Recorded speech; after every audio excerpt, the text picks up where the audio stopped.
All right, so today we're going to dive into something that seems kind of like, well, a paradox when you first hear it.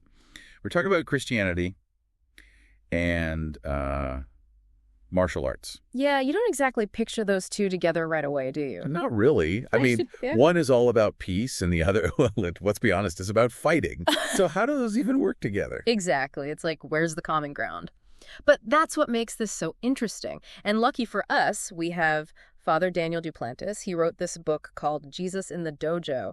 And let me tell you, the guy knows what he's talking about. Okay, so Jesus in the Dojo, it's catchy, I'll give him that. Yeah. But what's the angle? So Father Duplantis, he's coming at this from both sides, right? He's a Catholic priest, but he's also a serious martial artist. And that's important because he's not just theorizing about this stuff, he's lived it. Oh, okay, so he's got some street cred, I guess you could say. Totally. He's been doing Taekwondo since he was a kid, like 7 years Okay. old. And he's stuck with it, earned his black belt. But wait, there's more.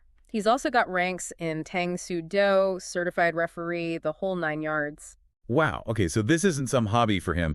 This is hardcore dedication. Yeah, this is a guy who gets discipline, who understands what it means to push yourself both physically and mentally. And then on top of all that, he goes and becomes a priest. Talk about a driven dude. So kidding. So we've got a priest who's also a martial arts master, and he wrote a book called Jesus in the Dojo. I think we got to talk about this book. Absolutely. And one of the things I love about the book is that Father Duplantis doesn't shy away from the seeming contradiction of it all. He dives right into the heart of the matter. Can you be a devout Christian and a dedicated martial artist? And what does he say? He says yes. And he argues that in many ways, the discipline and self-control you learn in martial arts can actually strengthen your faith.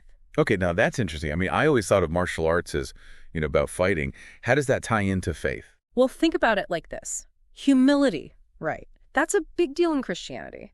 And in martial arts, you're constantly being challenged, humbled even. You're facing your own limitations every time you step on the mat.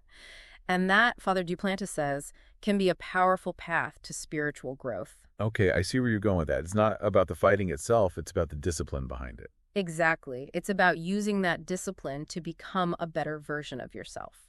And Father Duplantis takes it even further, connecting it to the whole idea of sin and redemption. He talks about how, just like in martial arts, where you mess up, you fall, you got to get back up and learn from your mistakes, the Christian life is about recognizing our shortcomings and striving for forgiveness. Wow. I never thought about it like that before, but it actually makes a lot of sense. It's like he's using martial arts as a metaphor for the spiritual journey. Exactly. And I think that's what makes the book so relatable, especially for people who might not be super into theology or whatever. He uses this language that's familiar, that's grounded in something real. Like he talks about how the respect you learn in the dojo, the bowing, the etiquette, that all ties into the Christian value of loving your neighbor.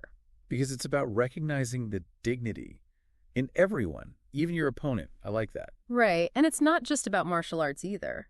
Father Duplantis uses his own experiences to show how the lessons he's learned in the dojo have helped him in his life as a priest. So it's really about bridging these two worlds, the physical and the spiritual, that we often see as separate. Yeah, and I mean, honestly, how often do we compartmentalize things in our lives?